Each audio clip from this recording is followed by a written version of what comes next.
top story of the weekend, former FBI Deputy Director Andrew McCabe breaking his silence following his firing by Attorney General Jeff Sessions on Friday night. McCabe claiming his dismissal is part of an attack on the FBI and on the Mueller Russia investigation. Meanwhile, we are also learning that McCabe kept notes on his interactions with the president, similar to the memos kept by former FBI Director James Comey. Joining me right now is House Judiciary Committee Chairman Bob Goodlatte of Virginia. Mr. Chairman, good to have you on the program this morning. Thanks so much for joining us. Good morning, Maria. Good to be with you and your viewers. Your reaction to the firing of Andrew McCabe?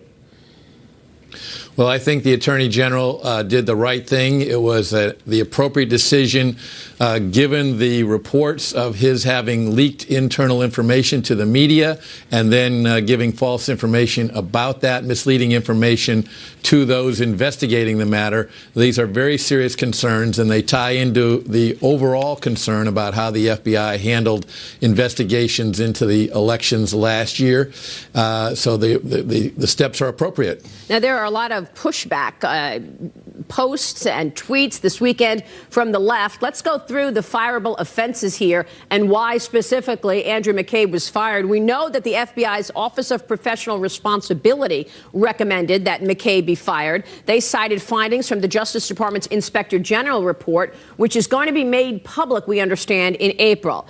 McCabe made unauthorized disclosure to the news media. He ordered the disclosure of information to the Wall Street Journal about an ongoing investigation into the Clinton Foundation. He lacked candor under oath on multiple occasions, was not forthcoming, and in the end violated Justice Department policies. How did he lack candor? Is this suggesting he lied under oath? Well, again, we won't know until we see the Inspector General's report and hear other information, but lacking candor definitely suggests that he gave false information to those investigating the matter. You have been investigating the FBI along with the Oversight Committee and Trey Gowdy, investigating the FBI and its handling of the Clinton email scandal. We know that there are 1.2 million pages of texts. How many of those texts, those documents have you seen? Yeah, there are more than texts. There are other documents as well in the 1.2 million, but we've only seen a tiny percentage of that. And that's regrettable because, quite frankly, while the work of the Inspector General is important and we're looking forward to seeing his report, his responsibilities and the Congress's responsibilities in conducting oversight over the nation's most important premier law enforcement organization is also important, and we need to have those documents. The department and the Bureau have been slow, I would say now very slow, in getting them to us. The last time I was on your program, I expressed confidence that we would have those documents forthcoming, and here we are several weeks later, still don't have them, so this is coming to a head. Congressman, let's be clear. There are 1.2 million documents. You've only seen 3,000 of them. You've been stonewalled for 5 months. We have seen some documents. We've seen more than we saw from the Obama administration Justice Department, but we need more documents, and we need them now, and we need them unredacted, by the way, Maria. These latest revelations about Peter Strzok and Lisa Page talking about a federal judge, a Judge Contreras, who was appointed to serve on the FISA court, and they're talking back and forth about how good that is and how Peter Strzok needs to be catching up with him and talking to him. That was made available to us earlier in a redacted form, and it was only just recently that we had the opportunity to see that text unredacted. That clearly does not draw any conclusion about what that judge and Peter Strzok may have done or not done, but it's clearly material to what was going on in the FBI regarding how they were treating this court. So again, let's be clear here. Normally when there are redactions, they redact things because they are a point of national security. But in fact, what was redacted, because then you saw the unredacted material, was text about going to a cocktail party with this FISA judge, Judge Contreras. That's correct, and that's information that's material to the investigation. Not drawing any conclusions about it, but we should know it. That's correct. Let me ask you, because we're all waiting on the Michael Horowitz IG report, sir, but we know that Michael Horowitz does not have subpoena power. You do have subpoena power. If you keep getting stonewalled and you don't get these documents, are you going to subpoena these documents? Well, the answer is yes, and as I say, the whole matter is coming to a head. We've had communications with the Department of Justice about this, and they know that not just myself and Chairman Gowdy, but many other members of the House are very concerned about the slow nature of those documents being produced. And as I say, action's going to have to take a new level here very soon. So again, if you don't get the documents that you have been asking for several months, more than 5 months, you will subpoena those documents from the FBI. We will. Okay. Let me ask you what went on here, sir, because people are wondering why there is such a pushback from the left. In fact, John Brennan, former head of the CIA himself, came out this weekend and pushed back aggressively the firing of Andrew McCabe. We have his tweet here, and here's what he says to the president. When the full extent of your venality, moral turpitude, and political corruption becomes known, you will take your rightful place as disgraced demagogue in the dustbin of history. You may scapegoat Andy McCabe, but you will not destroy America. America will triumph from under you. I'm wondering about Brennan. Wasn't he working for a time at the CIA under President Obama when some of this took place? Is he involved? Well, we don't know that, but his statement is clearly overwrought. The fact of the matter is both Republicans and Democrats should be concerned about the actions taking place in the Federal Bureau of Investigation in 2016 and in 2017. If I were a Democrat, I would want to know why it is that Andrew McCabe was leaking to the Wall Street Journal about the Clinton Foundation and the Clinton investigation, not about Donald Trump. If I were a Democrat, I'd want to know why James Comey, 10 days before the election, announced that he was reopening that investigation. He announced it publicly. It may have had an impact on the election. And therefore, while Republicans are very concerned about his original decision and how that came about not to indict former Secretary of State Clinton, it should be equally concerning to Democrats that the manner was conducted the way it was conducted. So there is a serious problem with several people who were, and I'm thankful to say are no longer, but were at the head of the Federal Bureau of Investigation. It needs to be investigated. It needs to be investigated by an outside, independent special counsel, and that's why Chairman Gowdy and I conveyed to Attorney General Sessions just last week our belief that it's very important that the Attorney General appoint a special counsel to begin by looking into the manner in which FISA warrants were obtained by the FBI. Well, you make a really important point, Congressman, because the Inspector General cannot subpoena or speak to or interview anyone who's no longer at the FBI. So that limits what he can actually do, which is why you've sent a letter to the Attorney General last week asking him to appoint a second special counsel. Have you heard back from Jeff Sessions yet on this? We have not heard back directly, but we were pleased to see that he stated publicly in response to questions that he was taking the request seriously. And I'm also pleased that a number of other individuals, including 4 prominent senators led by Senate Judiciary Chairman Chuck Grassley, later also joined us in calling for the appointment of a special counsel. I've been told by many people, including some who were skeptical about the earlier call that I and others in the House made for the appointment of special counsel, now agree that because that counsel has powers separate and apart from the department and the Bureau, right, and because they can look into matters that go beyond the department. There are allegations about things going on in the State Department as well. So this is an important thing that needs to be looked at in a serious manner by someone with independence and subpoena power and prosecutorial power. Mr. Chairman, I want to ask you about what Andrew McCabe said after he was fired this weekend. And he said that he had, quote, authority to share information with the press with the knowledge of the director. That statement is entirely inconsistent with Comey's May 2017 congressional testimony, which obviously was under oath, when he was asked, have you ever authorized anyone to be an anonymous source in news reports about the Trump or Clinton investigations? He said, no, never. Does that create perjury for Jim Comey? Well, I don't want to reach that conclusion because I'm not sure which of them is telling the truth. However, it creates a clear conflict in Mr. McCabe's statement and Mr. Comey's sworn testimony, and that, again, is one more reason why an independent counsel needs to look into this matter.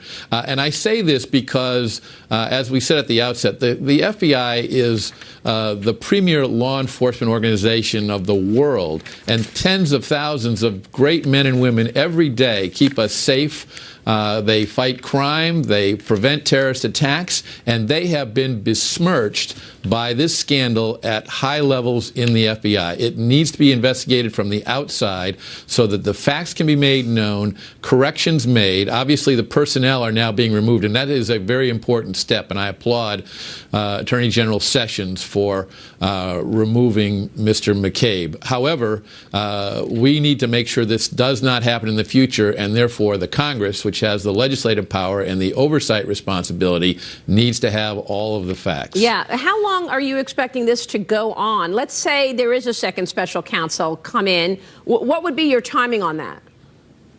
I couldn't control that, and that is definitely a downside to investigations, is they take some time. But you do want to get all the facts, and you do want to conduct it in a professional and impartial manner. But we need to get about doing it. It should have been started months ago, right, if not before that. And by the way, Mr. Chairman, do we know how high up the ladder this goes? I mean, we know that Loretta Lynch, then the Attorney General, told Jim Comey, refer to the Clinton email investigation as a matter, not as a criminal investigation. And that's exactly what he did. He called it a matter, not a criminal investigation. Did President Obama direct Loretta Lynch to do that? Do we know how high up this goes? We do not know whether that is indeed the case or not.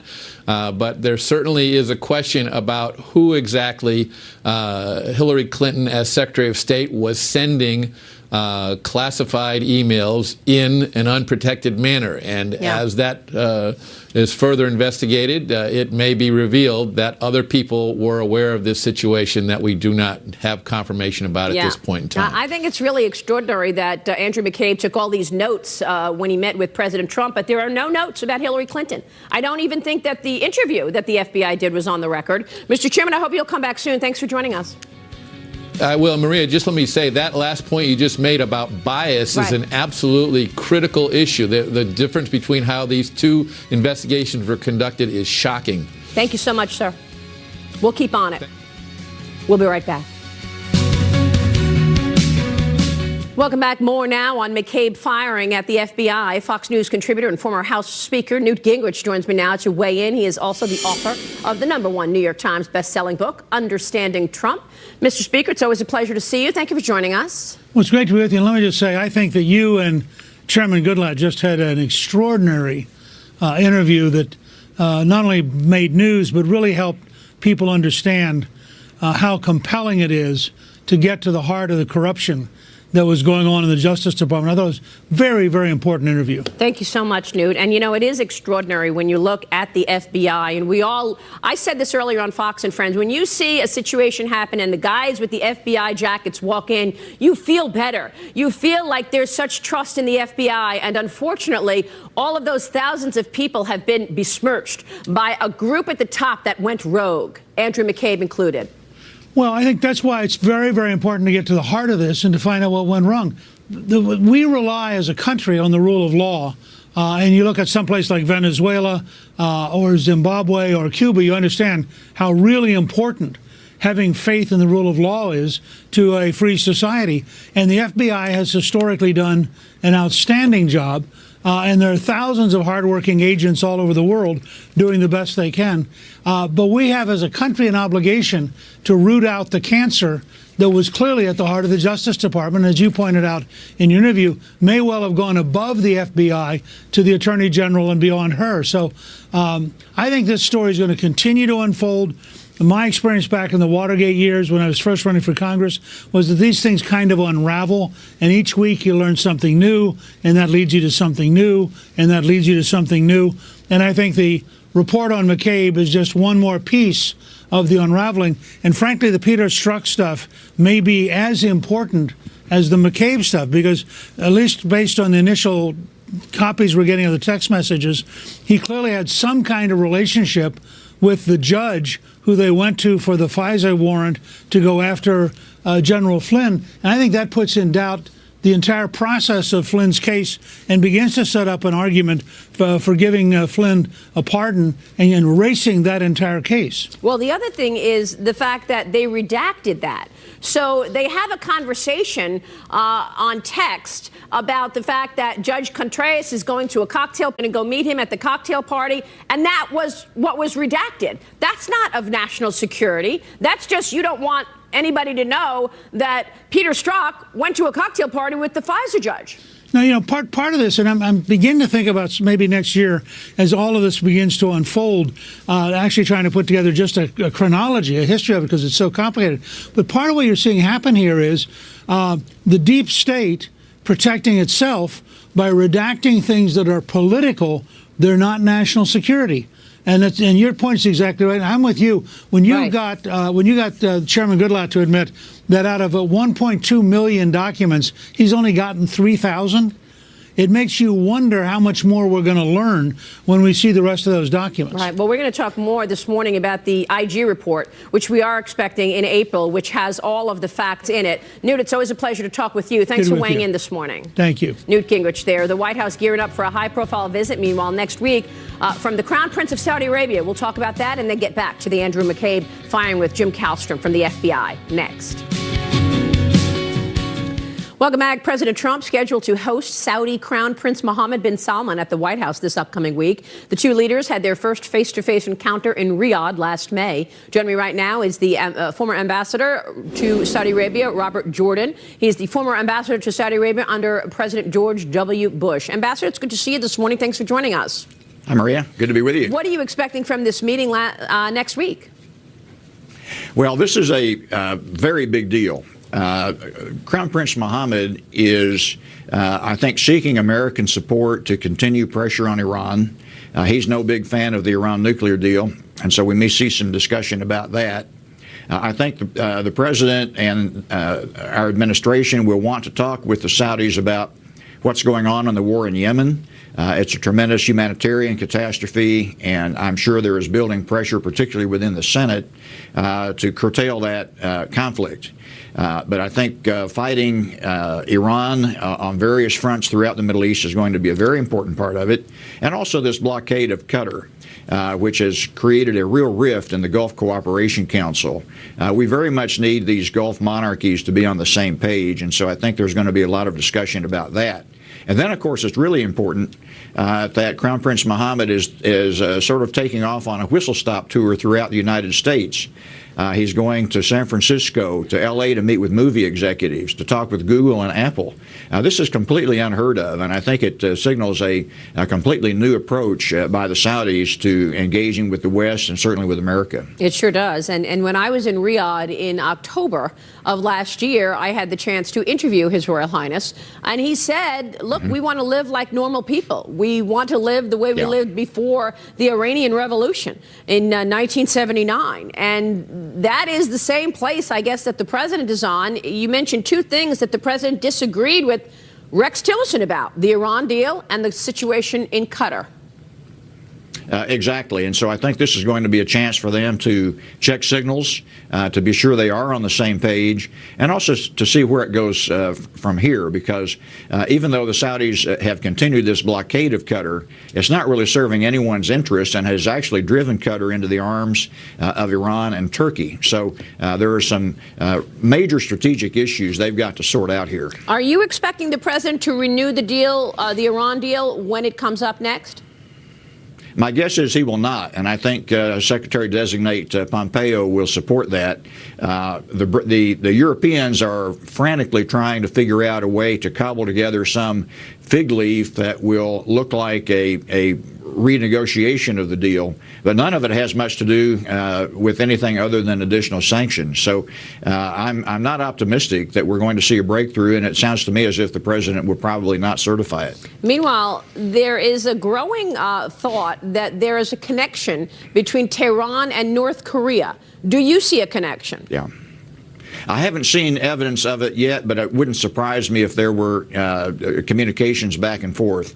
Certainly, there's also been rumors the North Koreans had communications with Pakistan some years ago. So all of this is a very dark area that we don't have much visibility on.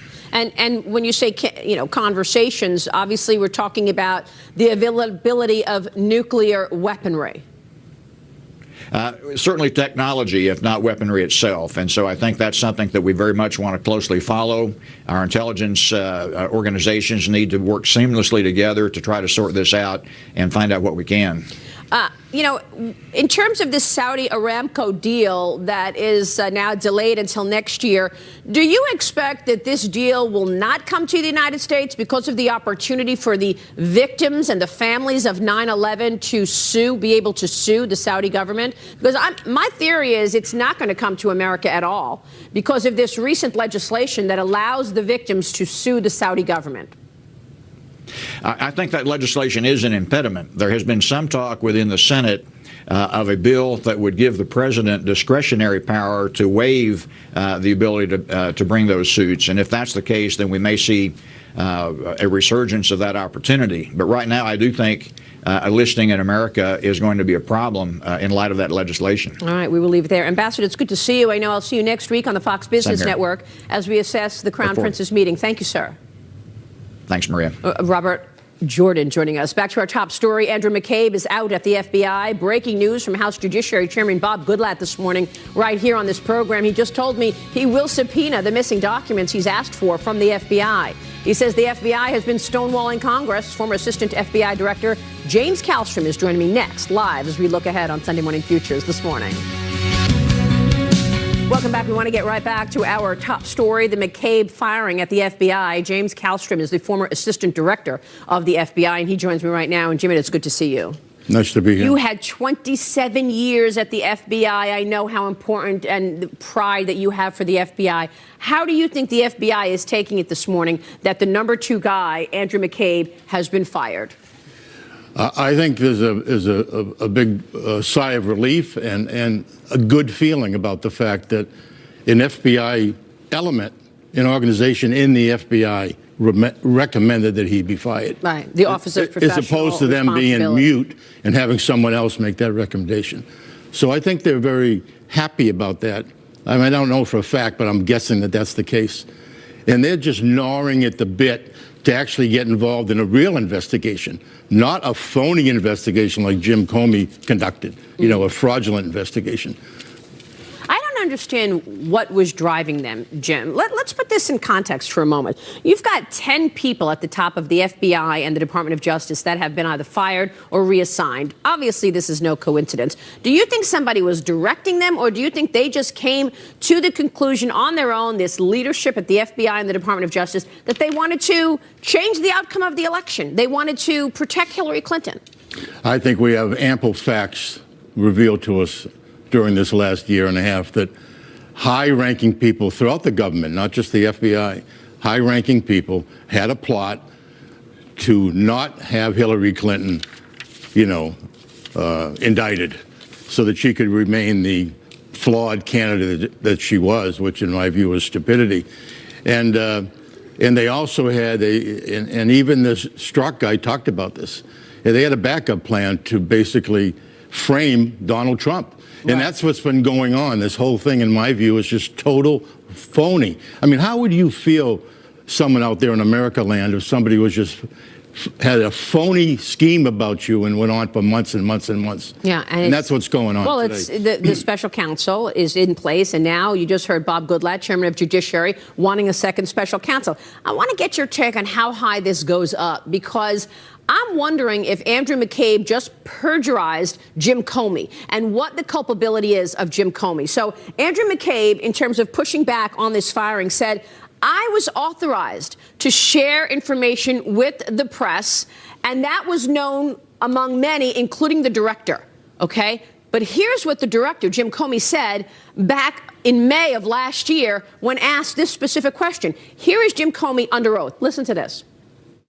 Director Comey, have you ever been an anonymous source in news reports about matters relating to the Trump investigation or the Clinton investigation? Never. Question 2 on relatively related. Have you ever authorized someone else at the FBI to be an anonymous source in news reports about the Trump investigation or the Clinton investigation? No. Never and no. And yet Andrew McCabe on Saturday morning had a lengthy statement saying, I was authorized to share this information and the director knew about it. Your thoughts? Well, I read that statement, and obviously, you know, he's puffing up his few feathers that he has left. I think virtually nothing that he said was truthful from my understanding of his role in the FBI, what kind of an investigator he was, what kind of a supervisor. You know, he was lacking in so many ways. That's my understanding.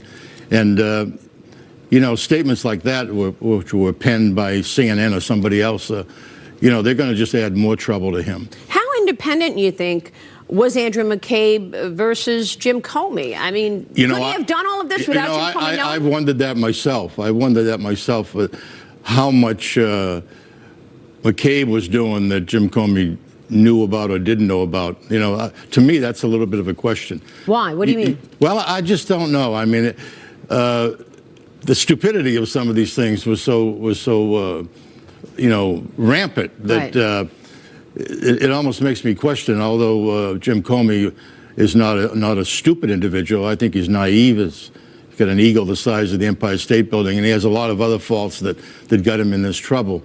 But, I mean, I could be wrong. They could have been totally in lockstep.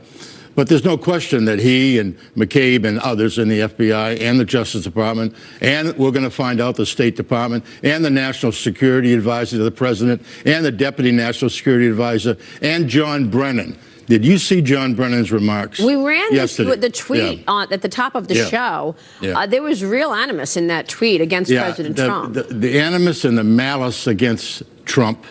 There it is, right on the screen, yeah. It's a prima facie, really, exposure of how he felt about Trump pre the election. But he was, and how he was you know, my sources tell me that he was leaking almost weekly and daily, you know, and he was taking that bunch of phony crap supposedly from Russia, you know, and peddling that through the Congress, all his buddies in the media. He was one of the active people, you know, and I've known him a long time. So you think he's involved?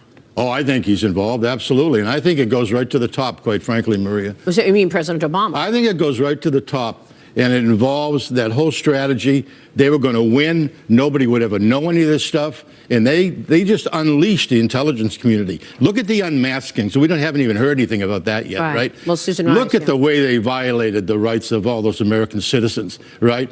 You know, and General Flynn, I hope General Flynn sues a lot of people because he was handled so bad. Well, people have gone to jail for lying to the FBI. That is a felony. He didn't lie to the FBI. No, I know. Yeah, and they didn't even interview him about a crime.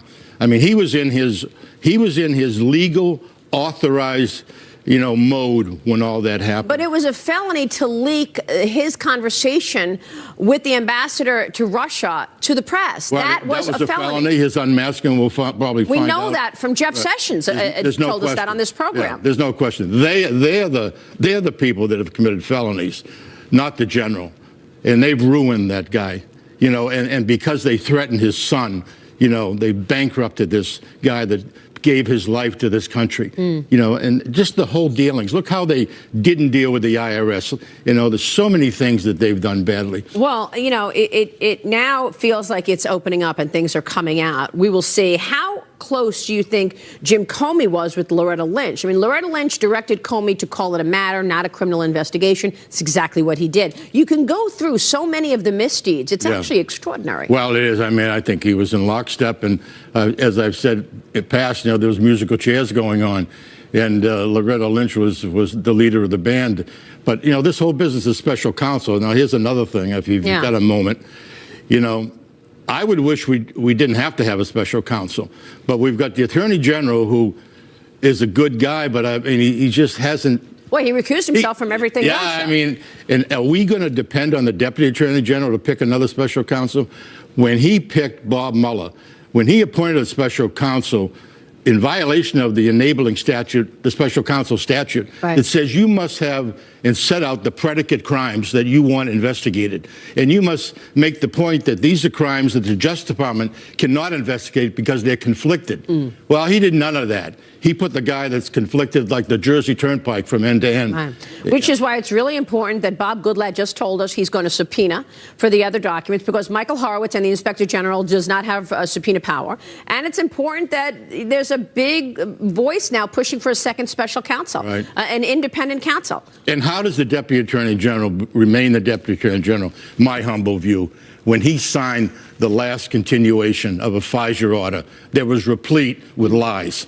All right, we will leave it there. Jim Kallstrom, it's great to see you. Nice to be here. Thank you so much for your insights. We so appreciate it. James Kallstrom. Coming up, my exclusive interview with billionaire technology investor and venture capitalist Peter Thiel. Why he supported President Trump in the last election, why he thinks he will win again in 2020, as we look ahead right now on Sunday Morning Futures. Back in a moment.